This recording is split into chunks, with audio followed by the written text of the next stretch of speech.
So it's Friday the 20, oh yeah, right, yeah. I guess I'm in the middle of the bloody road. It's Friday the 20th of June, 2025, and the cops are here, but for Vivid finished about a week, or maybe five days a week ago. It was like this police thing that was sitting here, like the eye in the sky thing they have at the protests. And it was supposed to go, I'm assuming, once Vivid ended, but all they've done is just move it up the road a little. Now they've just moved it further up. It's like, I think it's a permanent bloody fixture now. It just sits here, because before it was keeping an eye on people coming and going, and it's still there, but just moved. So I don't know. Anyway, I'm heading up to the I Stand With Iran protest today. It's locked in, so no one's going to flog it. I'm sure no one would, but anyway. Anyway, let's head up and have a look what's going on. I don't know how many there's going to be there, to be honest, but we'll see. So this is a protest at Town Hall against the bombing of Iran, but also against the leadership of Iran, I think. So yeah, I never know. I should check it out more. It looks like they're going to have some candles here, and I don't quite know what that is. I don't quite know what all of it is. Long live Iran. Things. There's not many people here so far. A little fella.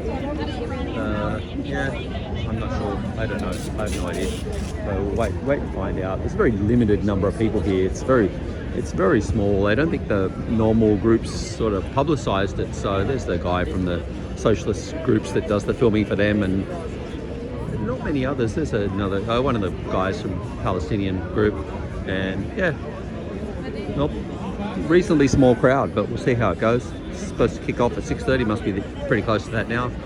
A few familiar faces, but yeah, see how it goes. Sovereignty never ceded, and it always was and will be Aboriginal land. We gather tonight not just in sorrow, but in rage, in resistance, and in truth. We gather in the shadow of tragedy and in light of truth. Over 500 people have been killed in Iran in only a week, following Israel's recent invasion. Civilians, women, children, lives erased, families shattered, people become displaced.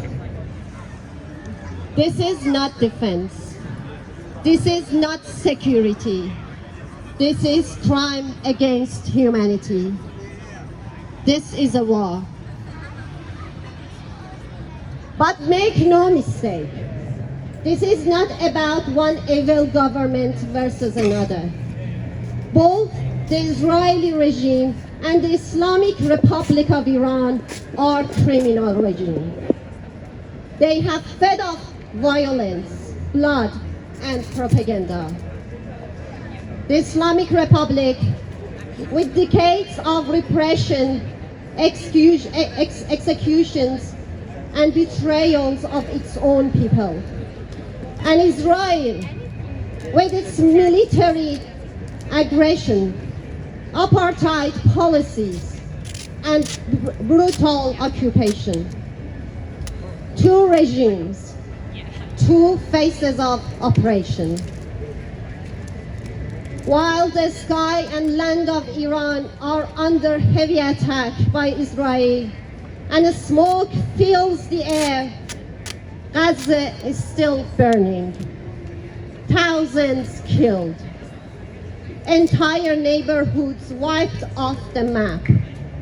Another chapter in a long, brutal history of occupation, siege, and genocide. They are not regimes of protection. They are regimes of propaganda, repression, and death. I want to be clear. We are not here to pick sides between two brutal governments. We are here to stand with the people, with those who are dying, resisting, surviving. We stand with the victims of war in Iran, civilians. We stand with the victims of genocide in Gaza. We stand against all governments that murder, silence, and deceive. We say no to genocide in Gaza. We say no to war and invasion in Iran. We say no to all criminal governments that profit from death and division. This is a cry for justice. This is a demand for accountability. This is a refusal to be silent. This is a clear and unwavering no to war. Now I hand over to my friend, Moslem. Thanks all friends for coming today, tonight. We are in a really terrible situation that the Israeli fascist regime has waged an aggression against Iran in continuation of what has happened in Gaza for last year and a half, and actually the genocide that Israel has committed there, and now actually even the people, I mean, the prime minister and ministers of Israel are admitting to that. And this aggression is in continuation of that. And so far, many people have lost their lives. At least, I mean, the least number of people, statistics is more than 200 people dead and killed actually in the attacks and atrocities, and more than 600 people, civilian people, all of them, are wounded. And this is actually against any, I mean, all the international law and rules. And actually we should say that this is actually the extension of the imperialist extension of West, and this is actually, it should be stopped at some point, otherwise it could even go for other countries even in the region. But at the same time, Iranian people have been suffering from suppression of a tyrant regime in Iran, which has, I mean, for 2 years we had this, I mean, the most recent one, the struggle of people in the woman life freedom. We all came here and we chanted for that, and that is because there is a government, there is a regime that doesn't rely on its own people, suppresses its own people, and that is the source of weakness of this regime, because it's, instead of its own people, it is, instead of making a democratic environment inside that could involve all the people, all the ethnicities, all the minorities, it suppresses them with all its forces, it imprisons them, it executes them, and it actually breaks its ties with them, and then in such events it actually will be alone in front of such a brutal aggression. Of course, people of Iran would defend themselves.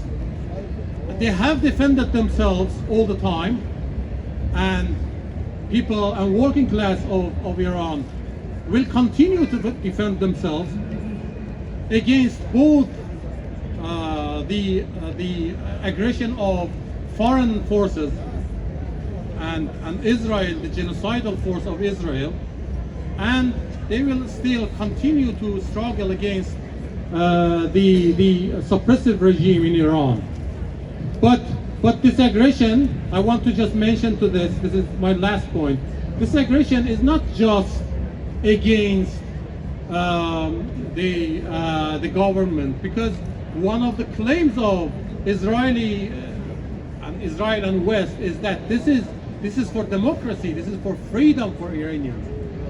This is a lie, a big lie, and actually this is against that movement as well, because this will weaken those people who struggled on the streets for 2 years, and this is against those people. They don't want a popular government to rule in Iran. They want a suppression, a tyrant to rule in Iran. Then they could easily let the imperial powers to offer their resources, to get their resources. And now Israel actually is even collaborating with part of so-called opposition of Iran, who actually have been supporting Israel and its genocide in Gaza, and that is a shame.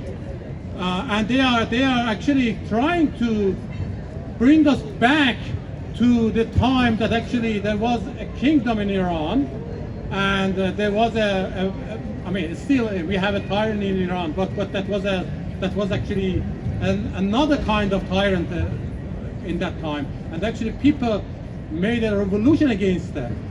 So that those people, they want those reactionary forces to come and rule Iran, and we are against both of them, or all of them, let's say. Now there are 3. And thank you for coming here, for supporting this cause. Stop the war on Iran! Stop the war on Iran! End the siege on Gaza! End the siege on Gaza! Stop the war on Iran! Stop the war on Iran! End the siege on Gaza! End the siege on Gaza! Stop the war on Iran! Stop the war on Iran! End the siege on Gaza! End the siege on Gaza! Hands off Iran! Hands off Iran! Hands off Gaza! Hands off Gaza! Hands off Iran! Hands off Iran! Hands off Gaza! Hands off Gaza! Long live Iran! Long live Iran! Long live Palestine! Long live Palestine! Thank you.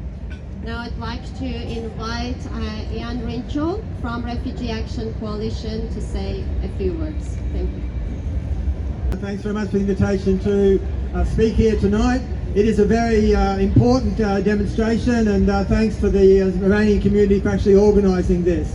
Because we stand here tonight in absolute solidarity with the workers and people of Iran against Israel and against the tyrants that rule over them. And we also stand here in solidarity with the people of Gaza who continue to resist in Gaza and the West Bank. And to make that kind of connection in the circumstances is particularly important, to make it very clear to the Trumps of the world, to the Netanyahus, and to the Albaneses and Penny Wongs who still do not understand what freedom in Palestine means or what freedom in Iran really means. And that's why it is to take the rally tonight, to send that message is particularly important. Penny Wong, I heard this afternoon, Penny Wong said it's time for Iran to negotiate. Who is Iran meant to negotiate with? Weren't they in negotiations with Trump before Israel took the cue from Trump to begin the bombing of Iran?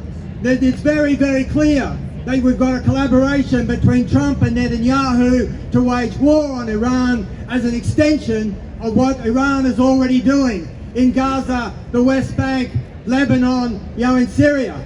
That's the war we're seeing. It's an imperialist war waged by Israel and the West to entrench imperialism in the region, and they've taken the opportunity to bomb Iran. And in that respect, it's very important to understand why we stand in solidarity with the people of Iran and the people of Gaza. They're saying that they're saying that the Iranian regime has a bomb, that they're in some nuclear program, and yet it's a lie, a complete lie. We know their own Director of National Intelligence a few months ago in Congress actually told in Congress that there was no preparation for a bomb. I can't find the name now. The Atomic Energy Authority said similarly that there's no program for a bomb in Iran. But this isn't the first time that we've seen Trump and Netanyahu and we've seen imperialism find excuses to wage a war to entrench their power. Well, we've seen that before, 2003, when where were the weapons of mass destruction? Saddam Hussein had weapons of mass destruction, and that's why it was necessary to wage war and to annihilate, the people of Iraq. There were no weapons, of mass destruction, but they used that lie to wage the war to try and entrench Western imperialism in the Middle East, and that's what we're seeing again. But we've seen it over the history of the thing. In 1964, it was the same excuse was used to go to war in Vietnam in the Gulf of Tonkin. They said that the Vietnamese had attacked a US ship in the Bay of Tonkin. It was a lie, and yet that lie was used to wage war against the people of Vietnam in exactly the same kind of way. There is a long history of US imperialism backing Israel in the Middle East. Why? Because Israel has been a watchdog for Western imperialism since it was created on the dispossession of Palestinians in 1948. I was talking to a couple of people earlier who mentioned Mossadegh, who mentioned the CIA coup in 1953 against a nationalist leader, democratically elected leader in 1953. They removed Mossadegh because Mossadegh and the nationalist forces that in 1953 was a threat to US imperialism and to US and Western-backed profits. That was it all about. They waged that coup in order to entrench a ruler, a Shah, that was in favour of the West. And the idea that somehow the Shah was not the same kind of brutal ruler, that we've now seen. The prisons of the Shah were full, of political prisoners, and that's why when people now talk that somehow or other we could bring back the Shah would be some kind of step for democracy in Iran, it's complete and utter rubbish. What we now have to look to is to 1979. The reason the US has a particular hatred for the people of Iran is actually because of 1953 and because of 1979. When the people of Iran rose up in 1979 and threw the Shah out, there was a prospect then of being a democratic revolution. It was actually ruled, for Iran to be ruled democratically by workers and the people of Iran itself. Now that's not the way it's turned out. And as other people have said before me, there's had to be struggle after struggle after struggle against the theocracy that now rules over Iran. But the idea that Israel is some kind of going to be some kind of saviour, is some kind of white knight, coming to create democracy in Iran, that is a complete nonsense.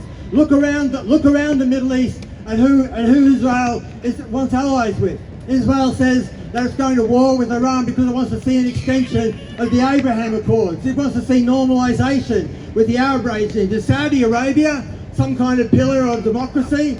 Is that what we're going to look to? For what needs to be created in the Middle East? Of course not. Right, and that's what Israel is talking about. That's what Trump is talking about. And so I think making that kind of connection is absolutely critical.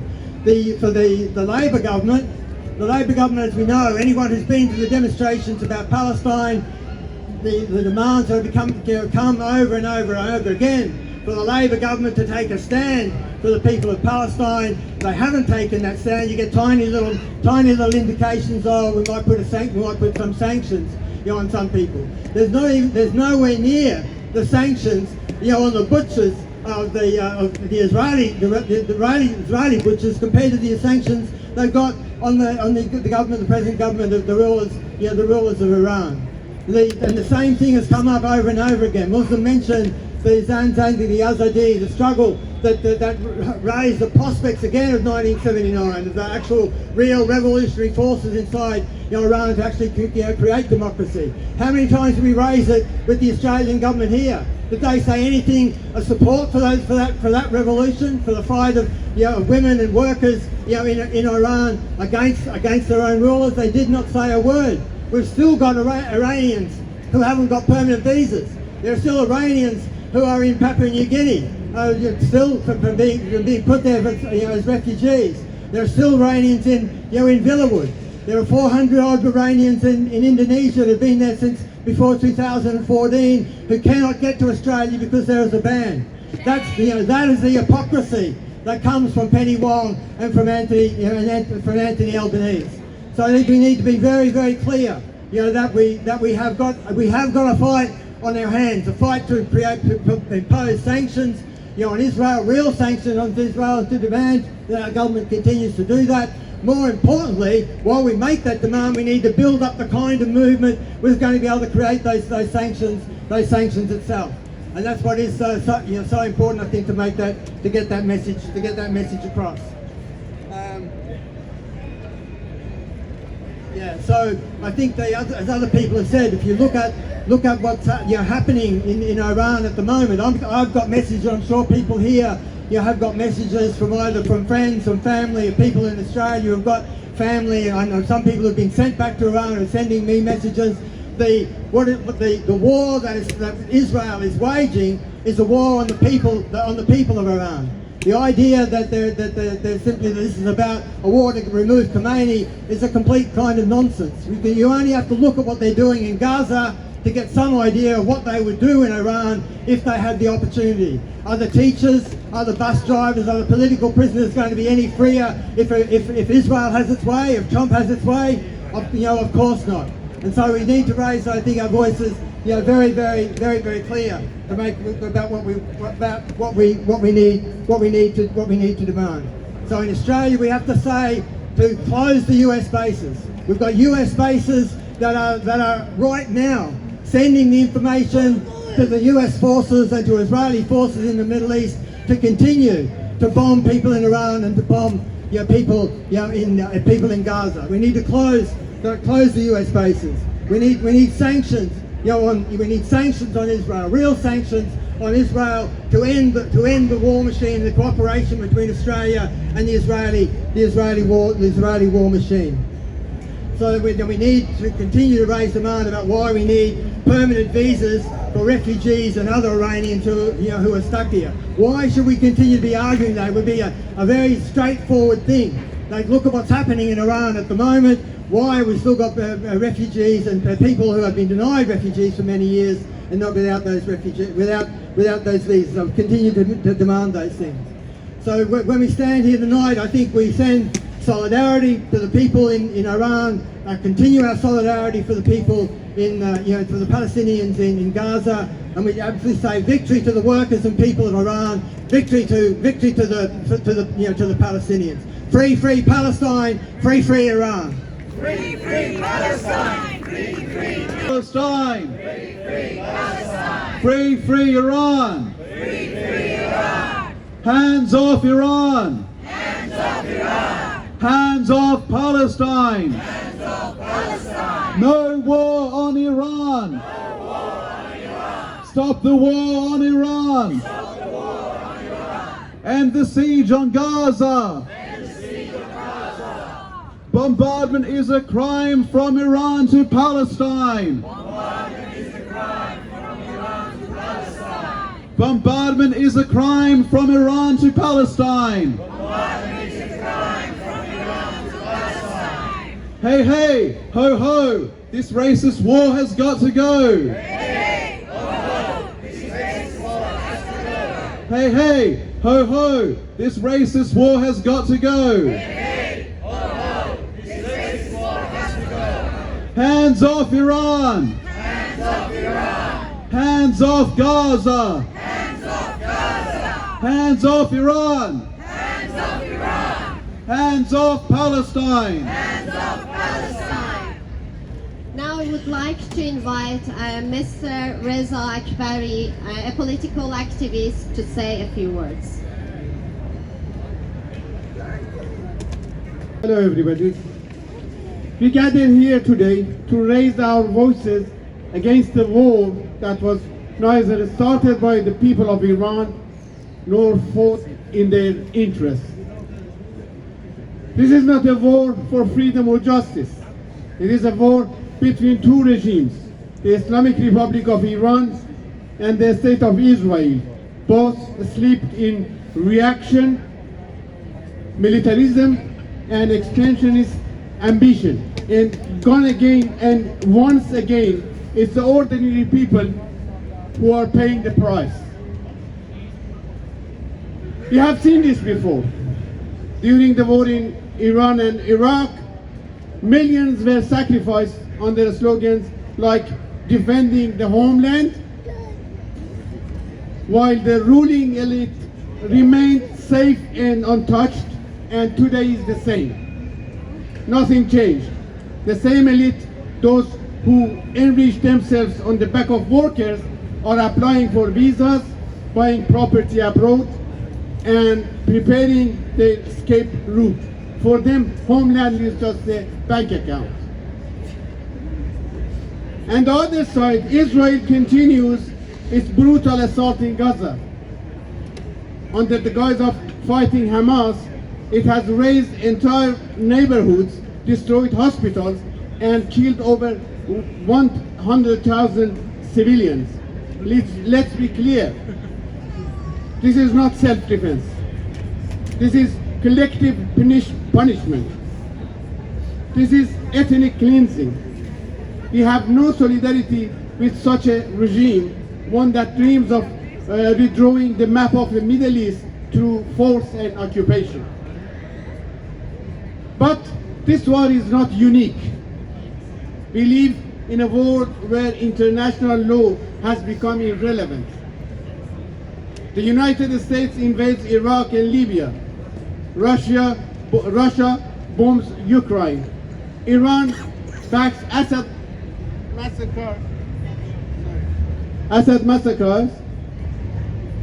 And Israel violates every human right with impunity.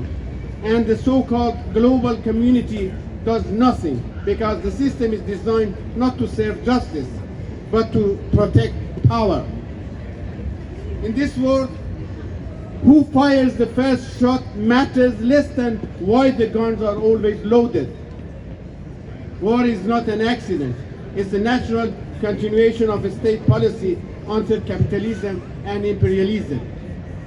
That's why appeals to the international court, legal debates, and humanitarian intervention solve nothing. They only reinforce the same structure that causes the war in the first place. We reject both sides of this war. We say no to the Islamic Republic, no to Israeli state, no to war, no to occupation, no to political Islam, no to Zionism. Both regimes survive by manufacturing war. Iran uses war to crush dissent, silence protests, and justify the militarization of everyday life. Israel uses war to entrench apartheid, displace Palestinians, and protect the colonial regime built on violence. Neither represent the will of the people, neither deserve to exist. There is only one path out of this nightmare: the people themselves. Not Western governments, not the UN, not the false promises of regime change by imperialist powers. We need an alternative built from below, through the self-organization of workers, women, and the oppressed. A movement for radical democracy, for socialism, for the power of councils, not generals. If we do not begin building this alternative today, we will continue to pay the price of war tomorrow, just as we have for the past 46 years under the tyranny of Islamic Republic. So let us raise our voices, not for one side or the other, but for the only side that matters, the people. Let us say clearly, no to war, no to the regime that wages it, power to the people, freedom to the oppressed, long live the struggle for justice from Iran to Palestine. Just at the end, I want to add a few things. Now that it's war, Israel attacked Iran, and normally in such a situation, and a state try to have all the people to back him, but just now they started to arrest the people. I am one of the survivors of the massacre in prison in '89, and the same thing again happening in prison. They stopped all the telephone call, they stopped everything. They can't go for out as per usual, and we are scared that the same thing might happen. So this is one of the really important things that we have to look after. We have to look after the political prisoners in Iran. They are at risk. Thank you.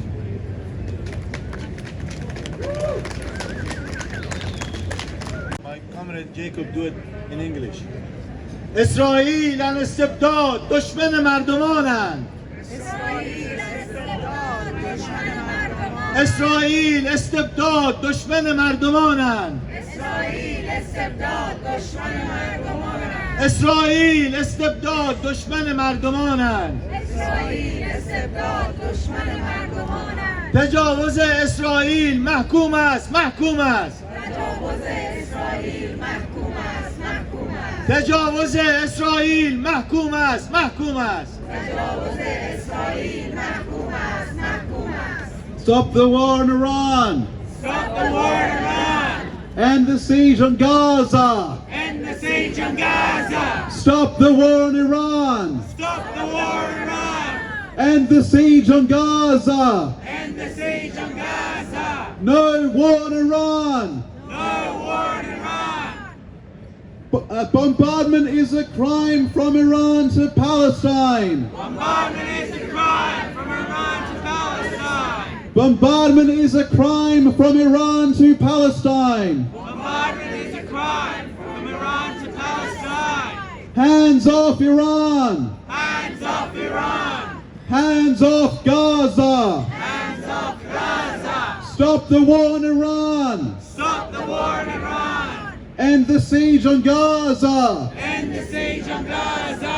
Hey, hey, ho, ho. This racist war has got to go. Hey, hey, ho, ho. This racist war has got to go. Hey, hey, ho, ho. This racist war has got to go. Hey, hey, ho, ho. This racist war has got to go. Hey, hey, ho, ho. This racist war has got to go. Hey, hey, ho, ho. This racist war has got to go. Hands off Iran. Hands off Iran. Hands off Gaza. Hands off Gaza. Thank you. Invite David Brophy from Sydney Uni to say a few words. Thank you. Thank you.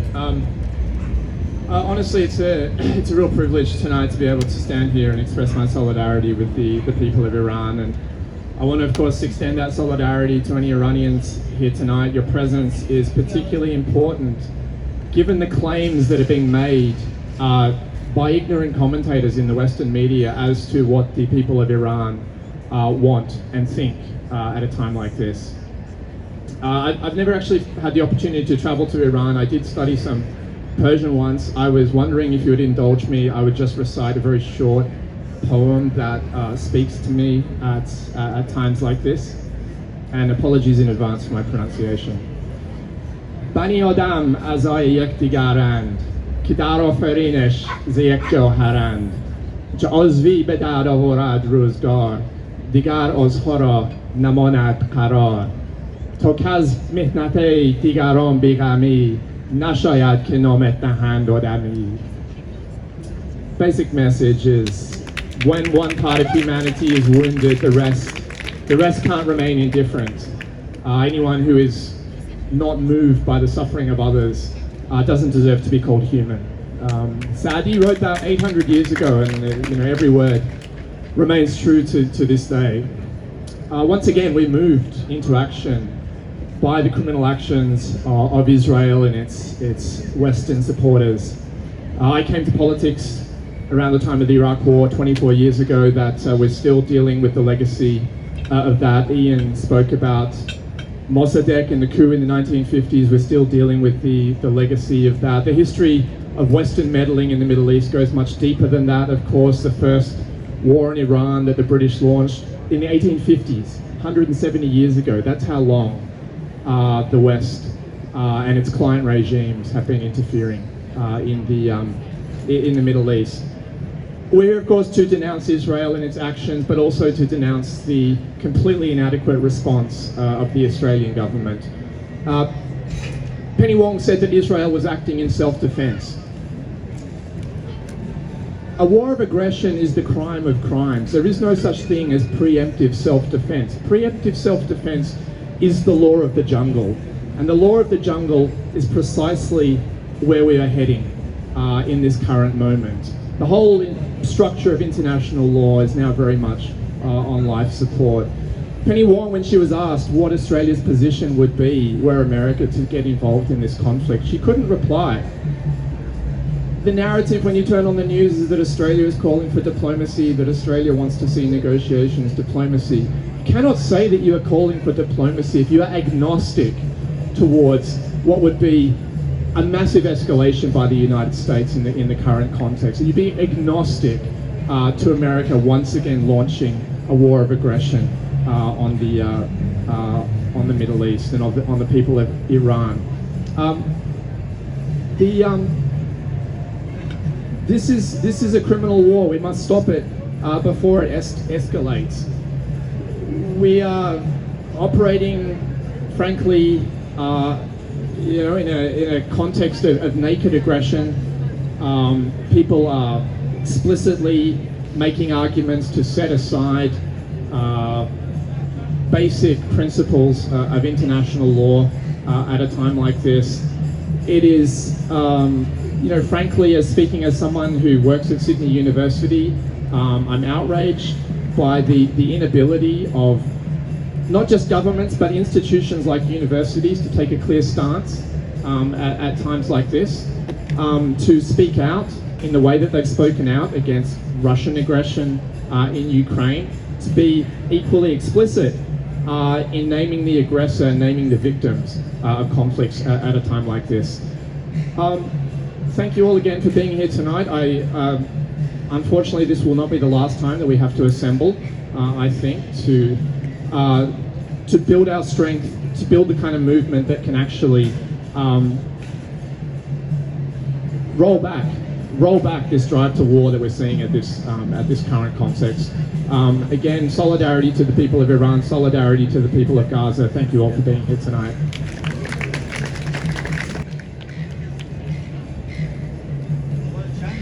Good evening. Good evening, everybody. Thank you so much for your support. Thank you so much for your presence.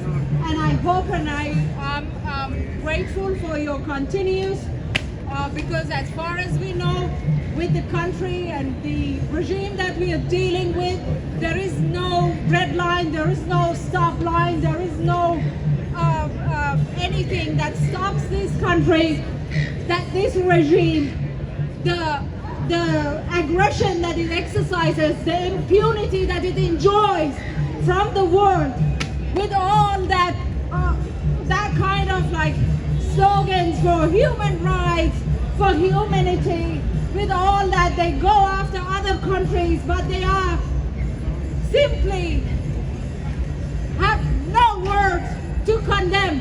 Do you remember when October 7 happened? The catchphrase was, do you condemn Hamas? Do you condemn Hamas? You walk out of everywhere, you come across anyone, first thing you open your mouth have to be condemn Hamas. Where is that condemnation now?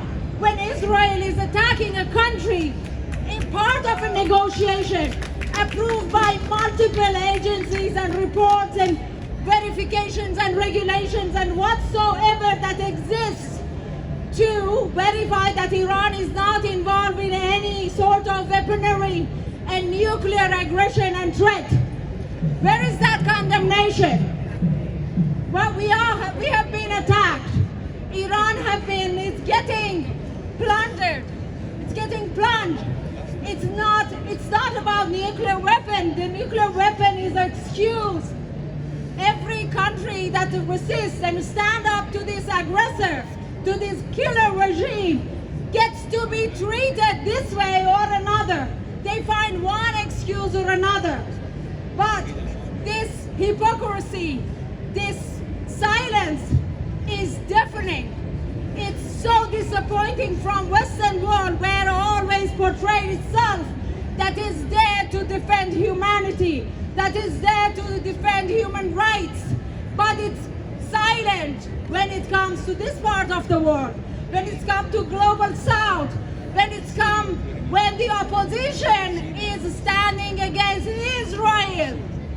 The same countries that are screaming for Uyghurs because they are Muslims and suffering under China's regime, they are absolutely quiet when it comes to the other Muslims that are suffering in the Middle East. How long we have to suffer in that region because it was a gift that came to us from Europe. Germany, you did the dirty work, but the catastrophe was fallen on us. And now you're telling us that your product is doing the dirty work for us. Shame on you, Germany. You have to suffer the consequences of your action, not the Middle Eastern people.